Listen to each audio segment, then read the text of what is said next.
My name's Chris, man. Nice to meet you. I'm just saying, I don't. Hey, but we're talking about spiritual things. About are you a spiritual guy? Yeah, I'll give you a buck if you talk to me. How about that? You want to take $1 and talk to me? What you going to talk? What we going to talk Spiritual about spiritual stuff, religious stuff. What you going to talk about? Just a couple questions, man. We're kind of curious as to what you believe. I believe that Jesus Christ rose again. Okay. Okay, and I believe that Jesus Christ rose for me. Right. And you. Okay. What's your question? Well, here's a question, man. Would you consider yourself to be a good guy or a bad guy in your heart? I don't know what a good guy is. Okay. By guys, let's say by guys, because it doesn't matter what I think or what you think. So what matters is what God thinks. And what do you think God would see you as a good guy or a bad guy? I think God is judge. Judge everybody that according to what their heart believe. Okay. If my heart, it judges about your heart. Right. The outer person don't mean nothing. Sure. What about your heart? You think your heart is good I or know bad? my heart is good. Okay.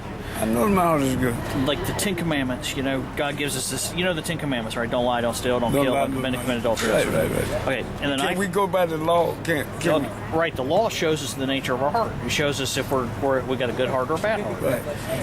Matter of fact, the Bible says the law is written on every man's heart. Okay. Right. So the Ninth Commandment says we're never supposed to bear false witness or tell lies. Okay. Right. How many lies have you told in your life? You think? Millions, billions. Okay. What would you call me if I lied to you on a regular basis? What would you call me? I would say that you're a liar. That's right. Absolutely. That's right. I've told lies, so it makes me a liar. How about this one? Jesus said, you heard it said, you shouldn't commit adultery. And he says that if you look at a person and lust after them, that you commit adultery with that person in your heart. So you don't even have to sleep with somebody. You just got to look at them and lust after them. How many times have you lusted after or slept with a woman that's not your wife? Every day. Every day. Okay. Right. Okay. So what would that make you by God's standard? You shouldn't commit adultery. That would make you an adulterer, right? I say I can't live by the law. Okay. Right. God, I say forgive me, and I know that He will. Okay. Think about this. Here's another commandment. These commandments, what they do is they show us what our heart looks like. Now, you told me you thought your heart was good, and I want to just take the Ten Commandments and hold it up and let you look at yourself with the Ten Commandments, Yeah. One of the commandments says we're never supposed to steal anything. Okay, ballpoint pen, sheet of paper, $1 million, $1,000. Doesn't make a bit of difference, okay? Have you ever stolen anything in your life? Yeah. Okay, gotcha. If I stole your wallet, what would you call me? A thief. Absolutely, right. Because I stole your wallet. It's not the right thing to do. God commands us not to steal anything, My God. Right. Okay, here's another thing, too. But get what? Why you trying to tell me that? Right. Well, the reason I'm saying that is because by nature, if we say that we have a good heart, and God says we have a bad heart, how can we get into the presence of God with a bad heart? Let me see. If I get repentance and say, God, forgive me for what I did, He will forgive me. He's not going to say, you do. Okay. Think about this, all right? That's true. Lord, it says when two or more gather in your name. Think about this, okay? Lord, we stand on faith, number one. If we say, hey, Lord, Without faith, I want to we ain't stop. got I want to stop stealing.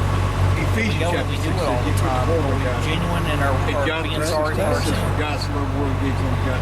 Are we genuine in saying I've turned? Lord, my wife just died of cancer. I got to practice not to do it again. I was working 15 Do you think you have a habitual lifestyle of sin? Like you say, Lord, forgive me, and then you go do it again. Lord, forgive me, go do it I again. don't have Lord, No. forgive me. But I bless this family. That's not the way it works. Right. May you bless him. I think that Jesus. if I say, Lord, I stole yesterday. Three of where you guys. Please forgive me. And He said, I forgive you, my son. You can't tell me God's not going to bless me. Right. Because ain't nobody perfect. Or you? That's right. No, What you do? What you do? Of course not. Nobody's perfect. What do you do? I work at a factory. If you don't lie, you don't steal. Well, that's what I try not to do. That's right. But you try not to. Here's where it boils down. This is where the nitty gritty is. Why should we, if we profess Christ, not steal or not lie? Why should we not do it? Because that's just the nature of the law. That's why He gave us for the law.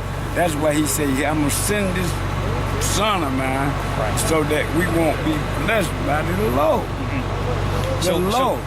So we should do that because He forgave us, right? We should stop sinning because He forgave us. Good. Now, here I'm gonna give you a little story, okay? Man, you're such a nice guy. I appreciate you talking to me. if let's say that you had a son and my kidney went bad, okay, and your son gave me his kidney to live, Right. but in the process of the operation, your son died. Okay, Right. terrible mistragedy. If I took that kidney and I got up and I walked around, and let's say your son's name was Stephen, all right? I walked around and I said, you know, man, I tell you, that Stephen is a real jerk. I hate that guy, you know. I know he gave me that kidney to live, but I can't stand that kid. What would you feel about me as a man who insulted your son, who gave me his kidney to live by? I cannot judge I you. would be furious. No, I would be absolutely I cannot furious. do that. I cannot do that. That's up to you and God. Right. I cannot do that. Sure, but you'd say I'm an ungrateful person, right? I mean, why would anybody who gave their life insult somebody like that? That's up to you and God. Right, but you see what I'm saying? In the same respect, when we say, God, I want to follow your commandments, but I don't want to obey anymore, we're insulting the Lord. You know, when we say that our heart is, we're double-minded, our heart is not set towards the Lord. You see what I'm saying? I hear what you're saying. Yep. So That's not the way I think. well, but it's biblical though. It doesn't matter what you and I think; it matters what the Bible says, right? Because that's our ultimate authority. Is what the Bible says. You know, because otherwise it's just a my feeling versus your feeling. We can't ever determine what's true or what's false. Getting this from? Huh? Where you are getting this from? The Bible. The Bible says that without godly sorrow, nobody will be saved. There's a sorrow that leads to life, which is sorrow that the Lord gives us because we've offended Him, not because we got caught, but because we offended Him. If we say we're sorry because of our situation's bad or something like that, that's worldly sorrow that leads to that's in the Bible. That's not the way I feel. I know, but what's more important, the way you and I feel, or what's in the Bible? The Bible. That's the ultimate authority for how we should live our lives. It's the law, and then it's the New Testament that say Jesus Christ and say, hey, I know people gonna do this and that. What do you mean this and that? What this and that? You can feel the way you want to feel, but that's not the way it's supposed to be. Okay, wait, explain that to me. I'm sorry. I know that if you give me your kidney, and I say, hey man, get this guy. And walk down the street tomorrow and say, forget this guy. He's still gonna say, hey, okay, you got a chance to still make it. And I can tell me I can't make it without.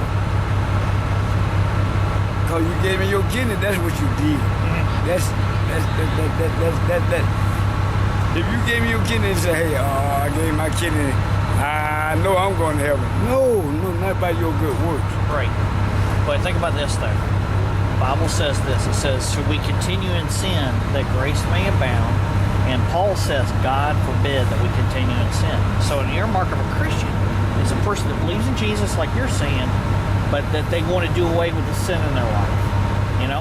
Because a person that's not bothered about sinning anymore, you know what I mean? That's a problem. The Bible says that you may not be, that a person that believes like that might not be a real Christian. You know? I'm a Christian. I know, but do you? And I know what I'm doing. Right, but you. See you later. You gonna take off? Okay, well, good to see you, buddy. Thank you. Hey, man, I promise you I gave you $1 for talking to me. Thank you. I'm gonna give you something. I appreciate you talking to me tonight, man. And what's your name? Wilson. Wilson. I'm in the neighborhood all the time. I'm practically living 5 minutes, okay? Okay. But I want you to think about that. The Bible says to work out on salvation with fear and trembling. You know?